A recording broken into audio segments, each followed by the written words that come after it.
आज सकाळी चॉकलेट खाण्यावरून मानसीनं मोनिकाला काय मस्त सुनावलंय ना. आणि तेही गमती गमती. म्हणजे जे ईशाला कळायला हवं होतं ते ईशाला कळलं आणि जे मोनिकाला कळायला हवं होतं ते मोनिकाला कळलं.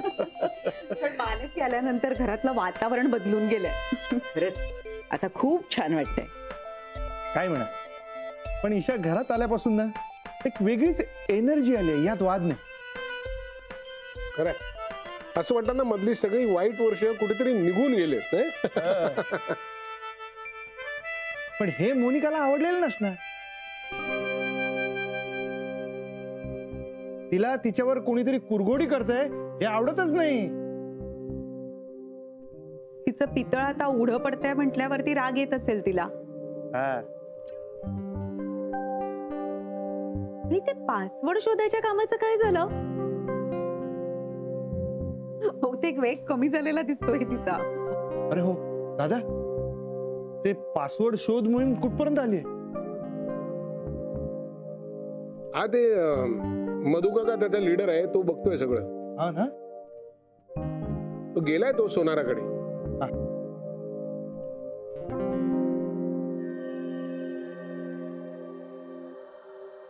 दळवी आमच्याच कडून गेली कित्येक वर्ष सोनं घेत होते.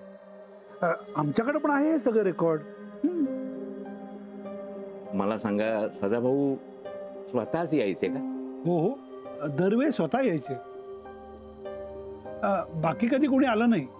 अच्छा, मला सांगा, अदमासे वर्षातून किती वेळा यायचे? साधारणतः महिन्यातनं एकदा यायचेच. दर महिन्याला यायचे? हो हो, आणि आले ना की एक तरी दागिना घ्यायचेच. बरं, दागिने घेताना किंवा खरेदी करताना कोणाचं नाव वगैरे घ्यायचं, म्हणजे कोणासाठी घेतो वगैरे काय बोलायचं का ते? नाही,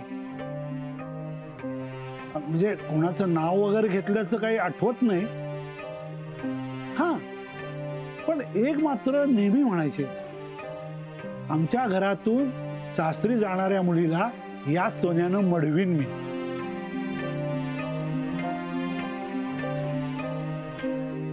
आमचा सदाभाऊ म्हणजे किती सोनं खरेदी केले असेल त्याने?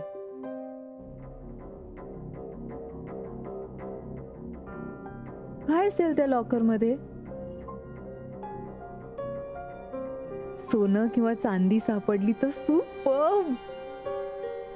पण पैसे मिळाले तर? पैशांचा काय उपयोग आहे आता? ते जुन्या नोटांचं मी काय करणार आहे? ओढ, मानसी नसती ना आली रूम मध्ये तर त्या कपाटात नक्की काही ना काहीतरी क्लू सापडला असता मला. प्रत्येक वेळी मांजरी सारखी आडवी येते ती मला. नाही मॉनी, काही ना काहीतरी करून तिला इकडून घालवायलाच हवं. पण ना, काहीतरी वेगळी आयडिया शोधली पाहिजे. ईशाचा उपयोग करून नाही करायचंय मला काहीच. काय करू? पण त्या लॉकर मध्ये काय असेल? जे काय आहे ते मला शोधून काढायलाच हवं. तसं मला सांगता येणार नाही. सदाभाऊंना जाऊन सुद्धा आता बरीच वर्ष झाली ना. म्हणजे तुम्हीच हिशोब करा ना, प्रत्येक महिन्याला ते 1-2 तोळे तरी सोनं घ्यायचेच. म्हणजे आता किती झालं बघा ना, तुम्हीच करा हिशोब, किती झालं सोनं. जवळजवळ 20 वर्ष ते आमच्याकडे येत होते. दर महिन्याला 1-2 तोळे म्हणजे वर्षाला?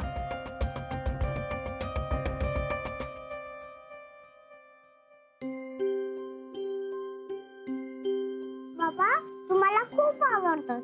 तू मला गोष्ट सांगतोस म्हणून तुम्हाला खूप आवडतोस. आणि मला मोठी मम्मा पण आवडते कारण ती मला गेम्स देते. आणि मला छोटी मम्मा पण आवडते कारण ती मला माझ्याशी बोलते, माझ्याशी गप्पा मारते, खेळते, म्हणून ती पण मला आवडते. माझी पिल्लू.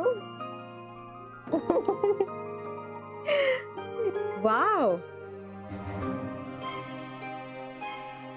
इशू बाळा, आज छोट्या मम्माने कुठलं गाणं शिकवलंय तुला? लेट मी गेस, गिफ्ट घ्यायचे नाही. जो माणूस आपल्याला गिफ्ट देतो तो माणूस वाईट असतो, म्हणजे थोडक्यात मोठी मम्मा वाईट आहे, बरोबर? मोनिका, तुझ्यामध्ये आणि आमच्यामध्ये एक बेसिक डिफरन्स असं नाही वाटत तुला?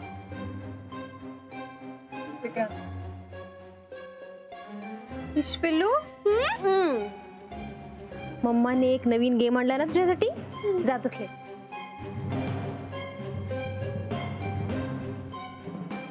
ताई, निदान ईशा समोर तरी भांडण आणि वाद नको ग. किती वेळा सांगायचं आहे तुला? आणि आमच्यावर आरोप करण्याआधी जरा विचार कर, स्वतःच काही चुकतंय का? हा? आणि तुला लहान मुलांशी कसं वागावं हे नाही कळत मोनिका. कारण ते जर कळत असत तर तू ईशाला असे आईस्क्रीम, गिफ्ट, खेळणी हे सगळं देऊन जिंकायचा प्रयत्न केला नसतास. विक्रांत, मला जेवढं जमतंय तेवढं सगळं मी करते. का प्रेम नाही देऊ शकत तू? इतकं कठीण आहे का ते? प्रेम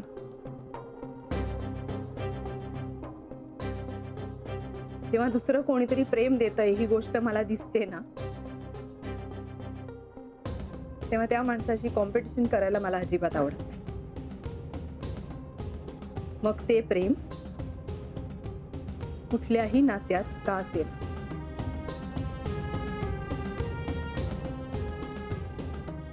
राईट?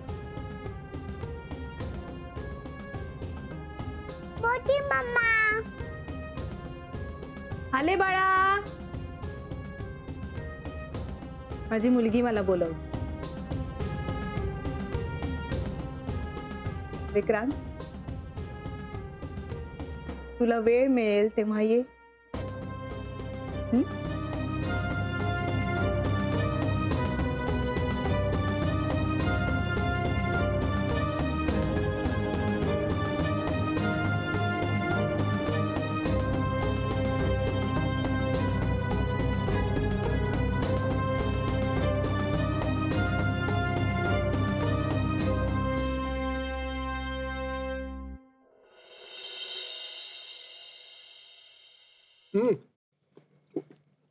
तो सोनार काय म्हणाला तुला?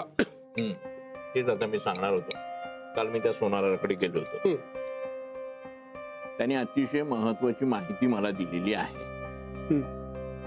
बर, घरातली सगळी माणसं इथे उपस्थित आहेत. बकुळा,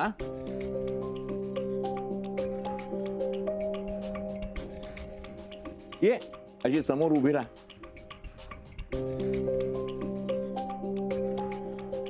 आडून आडून कशाला ऐकते? नाही, मी काय ऐकत नव्हते. होय ना? मग आता ऐकच. नीट उभी राहा. ऐका, तू इथे उभी राहिलीस ना तरी काही हरकत नाही बरं का. उभा. अरे हो विक्रांत, जरा मोनिकाला बोलव. बाबा पण ती बोला बोला, मी सांगतो ना, बोला. मी निघते, तुमचं चालू राहू द्या. नाही तू थांब. पण काका, कशाला मी उगाच?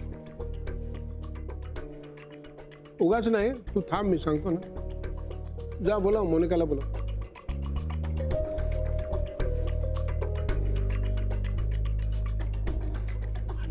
बरं झालंय ना?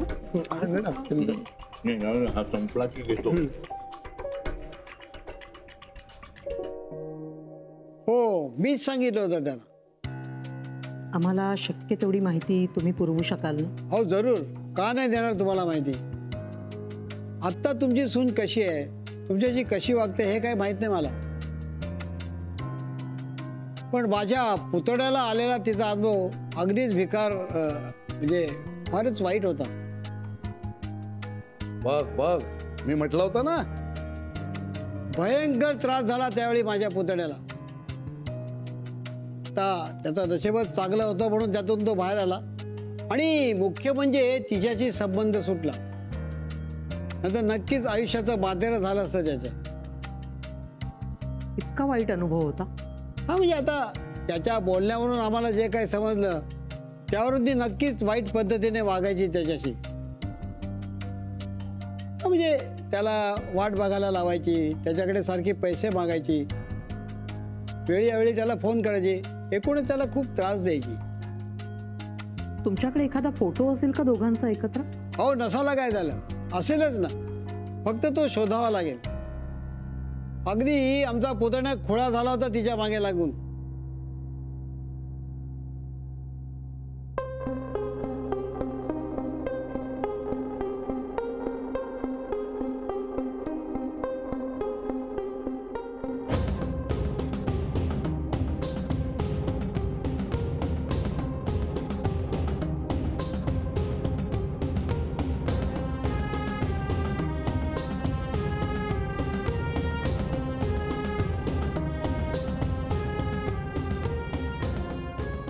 हीच ना तुमची सून? हो. तो सगळंच काय अगदी नीट सांगायचं नाही आम्हाला. अहो, आजकालची मुलंही अशीच वागतात. त्यांना असं वाटतं की आपल्याला काय प्रेमाभिमानात कळतंय. पण तुम्हाला सांगतो, आम्हाला आधी जर का कळलं असतं ना, आम्ही नक्कीच त्याला सावध केलं असतं. अहो, तिचं वागणंच तसं होतं. एक नंबरची खोटारडी आणि नाटकी होती ती.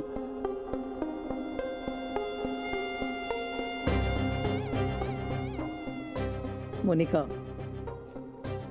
आत्ता तुझा खेळ संपलाच असं समज. मी कुठेही येणार नाही, कारण दळवी घरातल्या कुठल्याही व्यक्तीवर आता माझा विश्वास नाही. बघ मोनिका, मधू काकांना सिरियसली काहीतरी सांगायचं. सिरियसली किती मस्त गंमत करतात ना या घरातली सगळी माणसं. मी पुन्हा वेडी बनणार नाही. खोटं सांगितलं ना, मला भलतीकडेच पाठवलं पासवर्ड शोधायला. पुन्हा प्लॅन आहे असं करायचा, आणि प्लॅन असला ना तरी मी बळी पडणार नाही. I am very sorry. बघ मोनिका, तू वाकडा विचार करू नकोस. सगळे मानाने बोलवतायत तुला. मानाने?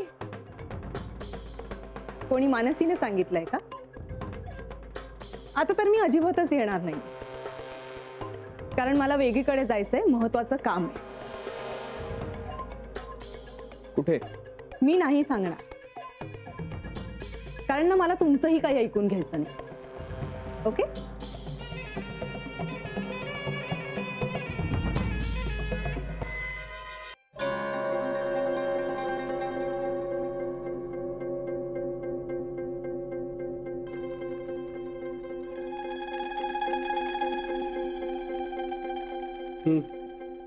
म्हणून काय बरं, आम्ही तुझीच वाट बघत होतो.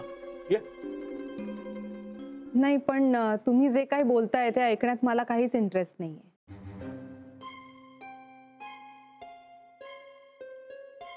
सो इकडे उगाच बसून तुमचं काय ऐकू ना मी. अगं, असं काय म्हणतेस?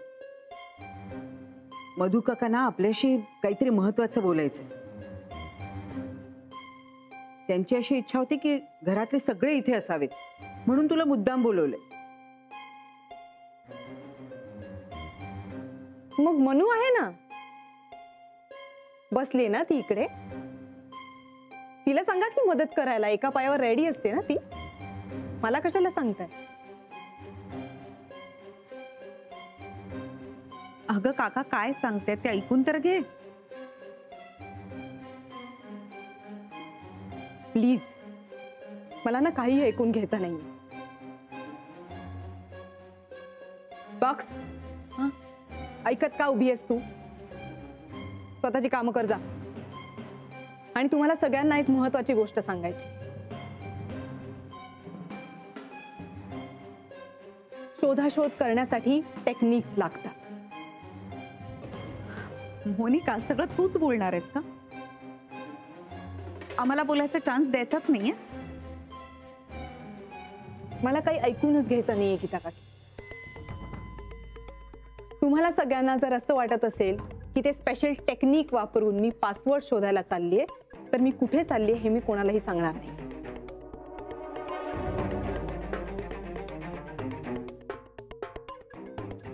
I do not wish to tell it to you. बघ, स्वतःच्या कामाला लागायचं.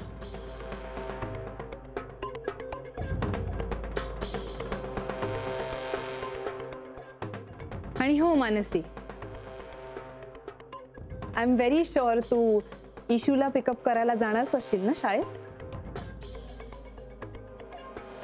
नाही, मी फक्त विचारते कारण त्याप्रमाणे मला बक्सला इन्फॉर्म करायला लागेल ना.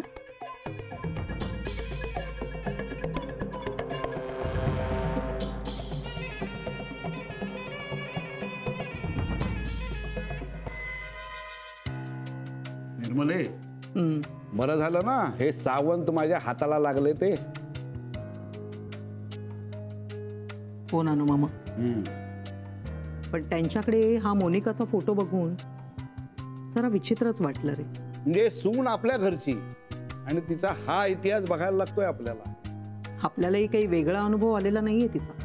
अगं, सावंत भेटल्यानंतर मी खरा विक्रांतच्या मागे लागलो होतो की हे प्रकरण जास्त महत्वाचं आहे, पण त्यांना लक्ष दिलं नाही. मी अगदी इथे क्लिनिक मध्ये येऊन त्याची अपॉइंटमेंट घेऊन त्याच्याशी मी सगळं हे बोललो. त्याने विचारच केला नाही या गोष्टीचा. मला कळत नाहीये की काय आहे काय त्याचं हे. हो हो नानू मामा, शांत हो. हे बघ, विक्रांतचं काय करायचं ना ते आपण नंतर बघू. सर्वात प्रथम आता हे सावंत आणखीन काय काय माहिती देतात ती सगळी नीट लिहून ठेवायची. व्यवस्थित नोंदवहीत त्याची नोंद करायची. त्यानंतर त्यांच्याकडे जेवढे काही फोटो असतील ते त्यांच्या मागे लागून घ्यायचे. म्हणजे समजा ते विसरले तर त्यांना आठवण करायची. हे बघ, मी तर म्हणेन की तू त्यांचा पाठपुरावाच कर. जे काही पुरावे मिळतील ना ते मिळव. करीन करीन सगळं करीन, पण त्याचा काही उपयोग होणार आहे का ते मला सांग. होईल, निश्चित होईल. तू अजिबात चिंता करू नकोस. फास आवळण्यापूर्वी आपण तो दोर मजबूत करायचा आणि मग किती उंचावर जाऊन लटकवायचा ना ते मग ठरवू. चालेल, तू सांगशील तसं करूया. सर,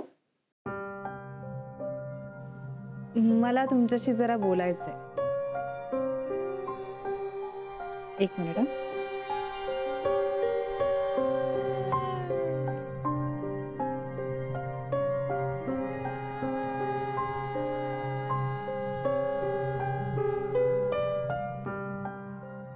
मी मोनिका दळवी.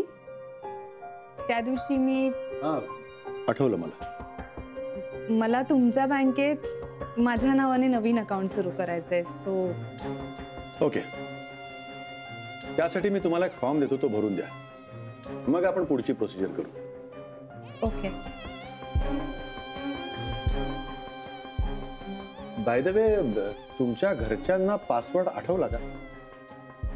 नाही अजून, पण शोधाशोध सुरू आहे. बरं झालं तुम्हीच हा विषय काढलात. नाही म्हणजे त्या दिवशी तुम्हाला सगळं फारच विचित्र वाटलं असेल, पण होता तो सगळा घोळ. ऍक्च्युली सर, त्या लॉकरची खूप मोठी कहाणी आहे आणि माझी अशी इच्छा होती की ती मी तुम्हाला सांगावी. खरं तर या सगळ्या गोष्टीशी बँकेचा काही संबंध नसतो. आम्हाला आमची प्रोसिजर कंप्लीट करण्यात मतलब असतो. तुम्ही चावी द्या, पासवर्ड द्या की झालं आमचं काम. कस्टमरच्या पर्सनल गोष्टींशी आमचं काहीही देणं घेणं नसतं. Of course, of course, I completely understand. पण काय आहे की माझं सासर फारच रेप्युटेड आहे, सो मला कुठल्याही प्रकारचे गैरसमज नको होते आणि मला माझी बाजू तुम्हाला समजावून सांगायची होती. बाकी माझा काहीच हेतू नव्हता. आमच्यावर जबाबदारी ही आहे की त्या लॉकर मधल्या गोष्टी योग्य व्यक्तीच्या हातात जाव्या. त्यासाठी मी सगळं ऐकायला तयार आहे. थँक्यू व्हेरी मच की तुम्ही समजून घेतलं. काय आहे, मदत करणारी माणसं कळतात ना. एनिवे, मला तुम्ही फॉर्म द्या मी फॉर्म भरून देते तुम्हाला.